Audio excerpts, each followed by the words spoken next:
Hello and welcome to the fourth episode of the Dugout podcast. I'm one of your hosts, Alexander Cruikshanks.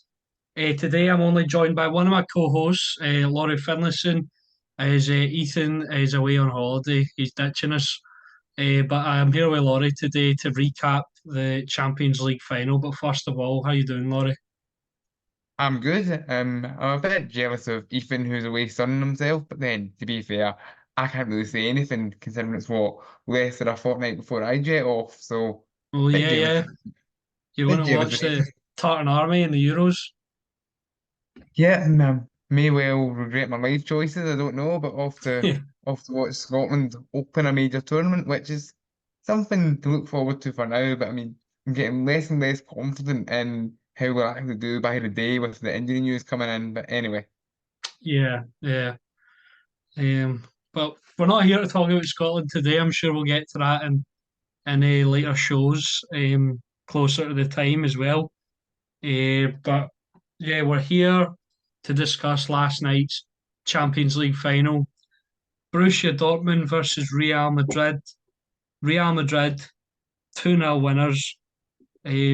First of all, Laurie, just what did you think of the game without going into any specific detail? Did you enjoy it? Do you think it was a good match? Yeah, without going into too many, specifics, it was by Champions League final standards that's quite strong because I mean, recent games have very much been like games of chess almost, Yeah, like very, very cagey, like the dull to watch. teams that don't want to put a Absolutely. foot wrong rather Yeah. than trying to go for it. Whereas yesterday, it felt like both teams, at least to an extent, were going for it. I mean, Dortmund in particular, as much as the scoreline maybe suggests otherwise, Dortmund, especially as underdogs, were playing like they had nothing to lose really. hmm Yeah, we'll just dive right into that. The first half was Dortmund's half. A lot of although Madrid had most of the possession, I don't think they had a shot on target in the first half.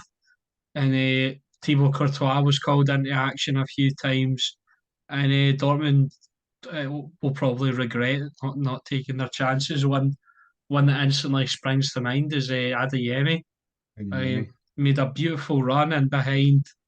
He takes it too wide of the goalkeeper and shuts the angle off for himself. Um, just what do you make of that one? Yeah, Adeyemi will still be kicking himself tonight, I'm sure. Like, I mean, I remember saying, well, watching the game live, that actually been 1-0 Dortmund, and it just, you feel like that was the moment. If Dortmund had taken that chance, you don't know whether that could have unsettled Madrid, of course, serial winners, and also to back up what you said a minute ago, Alex, you're right. Real Madrid didn't have a shot on target in the first half, and they only had two shots in total in that opening period. So only two shots and a half for Real Madrid, a team who have only been beaten by Atletico Madrid this season, if memory serves me right. That's Yeah, that shows I'm you I'm how strong Real I'm Madrid have not been this totally season. sure on that, but you're a bit of a stat man, so take your word on that one. Okay. But yeah, it was interesting. I really enjoyed the game overall, and yeah, personally, I wanted Dortmund to win it. You could probably see that in my prediction. Wanted Royce to finish the story, Um, but they didn't take their chances in the first half.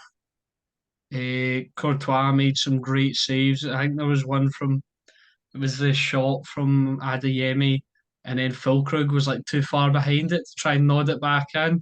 Yeah. Uh, yeah, and aye, it was just. But I thought Dortmund looked really dangerous every time they went forward, breaking 4 or 5 players.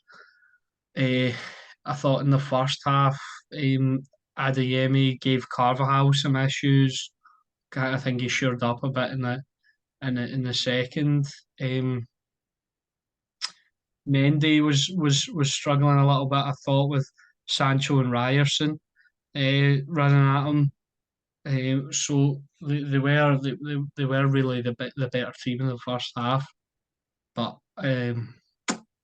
Real Madrid managed to make it in 0-0, and Dortmund would go on to regret all those missed chances. Yeah, I mean, Real Madrid are just as cliche as it is, they are just really a winning machine. There's no how to win, and you kind of, and this is no disrespect to Dortmund, whose fans, by the way, were absolutely brilliant, and they were always the well outsold Real Madrid fan that looked like. Yeah, they were fantastic, I thought. But but Real Madrid, when they go one up, you just know that they are at the very least going to see it out. And as much Yeah, as we did kind of want the fairy tale for Marco Reus and maybe even Tony Kroos or whatever, although Tony managed to get himself an assist in his final club game, so he'll be happy with that. He's hoping now mm, to have a Euros medal around his neck yeah. by the end of He next month. he's definitely still got it though. Those every corner, every set piece was dangerous, really, really dangerous. Just the Yeah, but technique was with what he strikes it with. Tested Kobel a few times, who had a really good second half after not having to do much in the first. Yeah, you yeah, mentioned the goal there. Real Madrid do.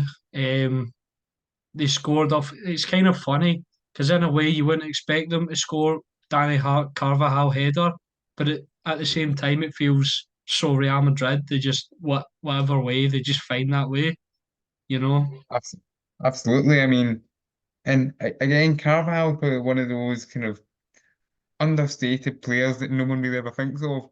And he's one of those where people maybe go, is he the kind of maybe one of the weak links in that team? But nope, still comes up big when it really matters. And Yeah, I think he's each been preparation, criminally underrated. See the level that he's been at for the past 7, 8 years, with how consistent he's been.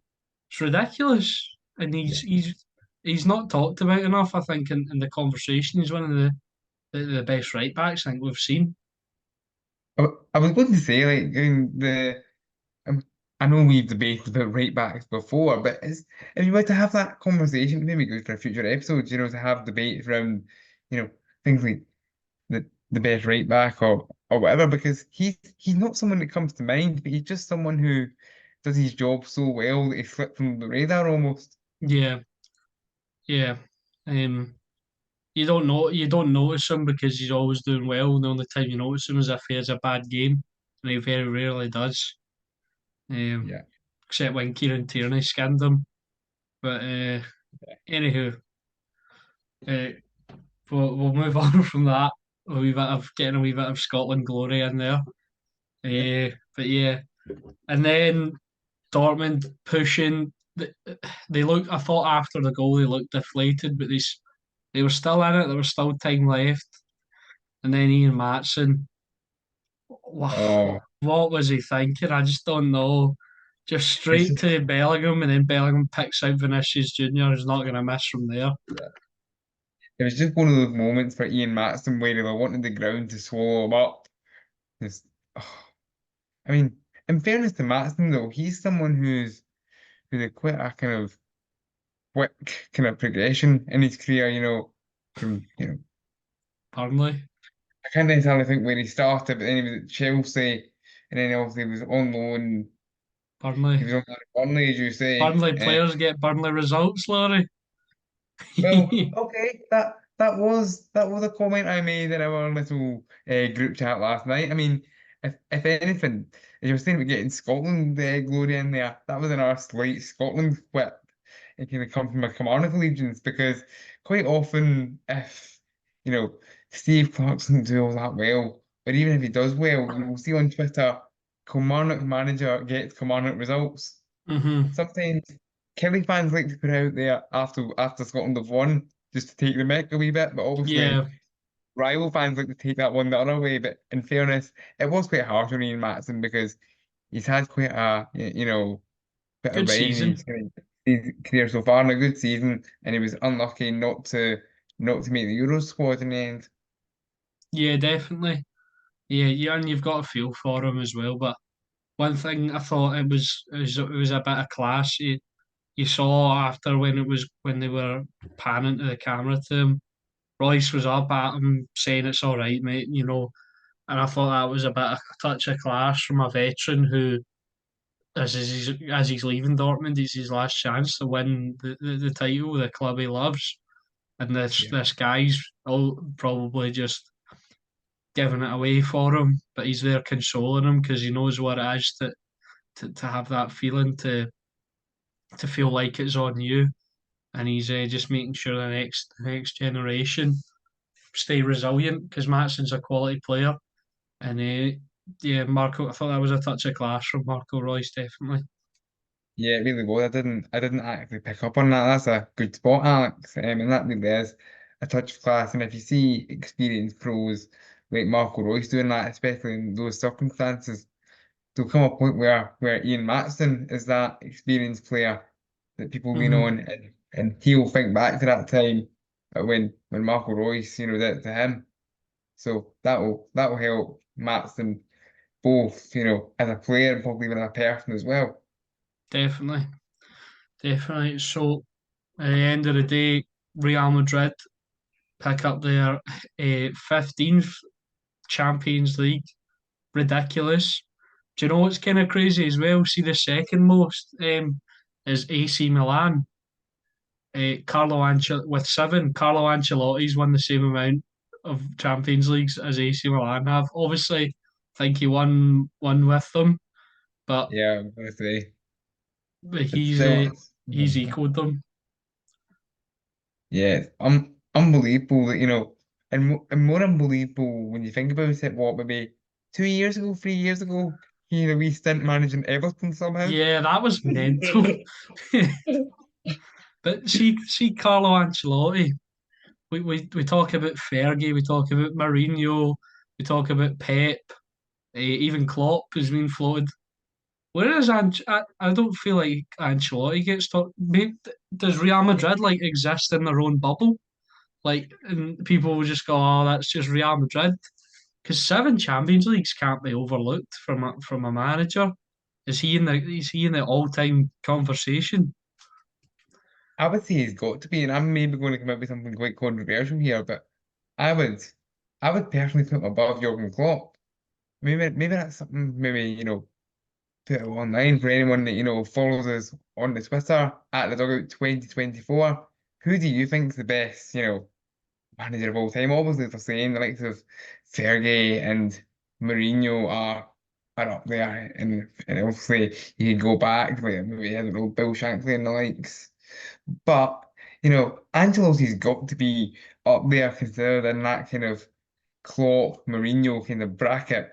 And and speaking of Mourinho, I thought he was quite good in the TV coverage. Maybe controversial opinion, but I quite enjoyed listening to him. I don't know how much of it, if any, you caught, Alex, but No, I didn't really catch much of the TV coverage. I was having my dinner during the game as well, so I didn't see a lot of the punditry because I was off like making it and that. Um, but yeah, and that conversation with Mourinho and that as well. What do you think? I know this is sidetracking a little bit. What do you think of Mourinho being the new Fenerbahce manager? it's a tough one because it's you're now starting to see how far Mourinho's stock has kind of fallen. I mean, Fenerbahce are not a small club, and I'm sure the fans would remind you of that. But I Oh yeah, mean, Laurie, don't say anything controversial. We don't want to be flooded on Twitter. no, no. But they are, they're not of the caliber of clubs that, Mourinho has obviously managed in the past, with Real Madrid, who we're speaking about a fair bit tonight, Yeah, Chelsea, in terms of Man their United. like financial status and his historic status. In terms of size, obviously they're up there with the stature, but just the history behind them as well. Yeah, but I mean, but he still had a fairly, he's still had a brilliant career, and of course, I imagine at some point he will, maybe after he leaves Turkey, who knows, he'll probably get the Portugal job at some point. He's making up his holding out for, isn't it? No, everyone's always talking about that. I don't know. I can't see him taking that job. It seems like, oh, it's just it's meant to happen, but I don't think he will. I don't think he'll take an international role. I mean, fair play to him if he doesn't. And I mean, international management is not for everyone really, No. because you probably do miss the kind of day-to-day interaction with players or Well, staff. Steve Clark's mentioned that in the past, hasn't he? Yeah, he He has. misses that. They two have worked together quite extensively. Of course, Mourinho and Clark back in the day, but Yeah, Steve Clark has admitted to missing the kind of day-to-day side of it. I think his main reason for taking the Scotland job, other than the fact that it's an opportunity of a lifetime, was that he could actually do a job but stay down in England. So I think maybe sometimes managers maybe like the international side for a bit more freedom. stability in their personal lives almost. Yeah, and they've got a bit of freedom as well. Yeah. But yeah, getting sidetracked again from the topic of this. But yeah, Real Madrid, champions of Europe. Laurie, what player stood out to you? Because I thought Jude Bellingham was quite quiet, although he got the assist. Obviously, he's like one of the main talking points. But who to you was the main man for Madrid? Yeah, I think as you say, I think Bellingham for all the hype that he's got was quite quiet, although I must say the one time I watched Jude Bellingham in the flesh, the Scotland England anniversary game, Bellingham was outstanding, but last Yeah, night he was. I was at the when he was, I think he was 18, Rangers Dortmund. Even though we came out on top in the tie, some player. Yeah, yeah, you could tell that he's going to be something really, really special. And as for players that stood out, I would honestly, and I mentioned them already, toward the top of the show, you would honestly put Tony Cruz up there for because that was he obviously got his assist. We all know the kind of fairy tale thing of he's about to retire. But I mean that was an excellent game, and I think you said it as well, Alex. He could still go on for a few more years if he wanted quite Yeah, comfortably. I think Yep, yep. he's choosing to go out the peak of his powers and imagine going out on a Mhm.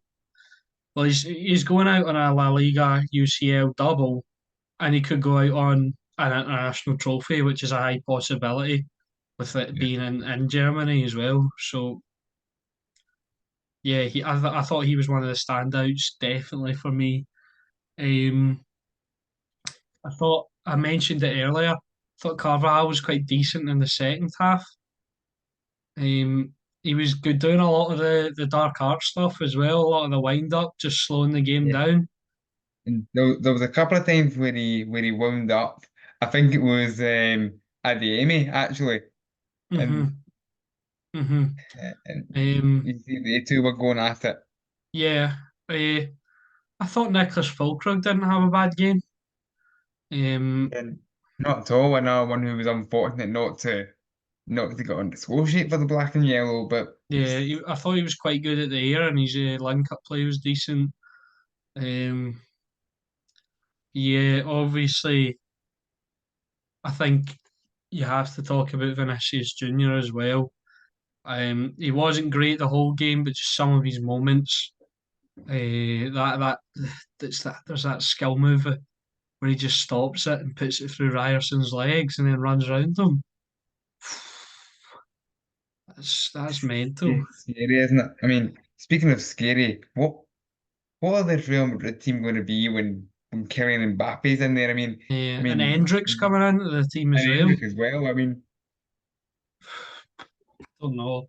It's a scary thing. They how might do about, three in a row. Uh, yeah, they might quite easily. I'm not trying to think whether Real Madrid have ever done that. they If have. any team's done it, so then they have. Yeah, And also, Ronaldo's done it with them. yeah, yeah, I think, yeah, I want to say they maybe did something like, don't know, maybe 11, 12, 13 together almost. Because I remember them getting their 10th Champions League, or La Decima, what would that have been 2014 maybe? Roughly. Yeah, I think maybe. Yeah, And that was some remember game that as well. penalty as well. And that was a Madrid derby, if I remember rightly. And speaking of that, I can now confirm because I've checked. Atletico Madrid were the only team to beat Real this season. That's crazy. And I think I think they were the first team I heard last night, they were the first team in history, Real Madrid, to go entirely unbeaten in a Champions League run. Really? Yeah, I'm gonna go and double check that now. So, that is crazy. I'm sure I heard them say that last night that Real Madrid, if they were to win, would be the first team to do it totally undefeated. So even in the group stage. So I'm just That's double check. crazy. And yeah, but looks like it indeed. Yeah, yeah. Wow. They were. I mean, there's a few draws in there, but no defeats. Wow. That that blows me away. They're just, it's funny. I think I mentioned this on the preview, or I don't know if I did, but see on paper, if you map them out against other teams in the world, they're not the best, but they've got, in my opinion, but they've got stars. They've got these guys who know how to win. We talk about that in Scotland. Celtic have players who know how to win, and they continue to do it. Real Madrid do it on the world stage. Well, I say the world stage, the European stage, but it's the best quality of football in the world. Yeah. They do it on the world stage every single year, and they're always there for something. They're always going deep or winning the competition. I think that they went out to Man City last year, who won it. So it's a yeah, that's crazy. And I'm sure they'll win. They'll win many more. I don't know. I think it was Ethan said on the preview. He doesn't think anyone will ever catch them. I don't think anyone will ever catch them either. No, I don't think they'll ever be caught with the 15 Champions League because they would just add to it. They would just add to that Champions League total. Um, but as you say, there are maybe teams on paper you look at that you could argue are better. Manchester City is maybe one of them, but as much as they won the Champions League last year, they're just one of these teams that just doesn't always click for them. And as Yeah. for Real Madrid showing off on the world stage, you're not exactly wrong, Alex. I mean, they've won the Club World Cup 5 times and will obviously be entered into it again. hmm Um, and again, maybe taking it in a bit of a Scottish football slant, but aren't they changing the Club World Cup? And if I'm not mistaken, I'm sure Rangers might even qualify for it, perhaps through some old Um, stuff. I'm not. I don't. I think there was talks of something like that, but I don't think we'd qualify for it because we didn't win our points in the Champions League. Oh, I'm not entirely sure on that, but yeah. But Real Madrid, what a team! Congratulations to them. Commiserations to Dortmund. I'm gutted for Marco Reus. Um, but yeah, that takes us to the end of the season.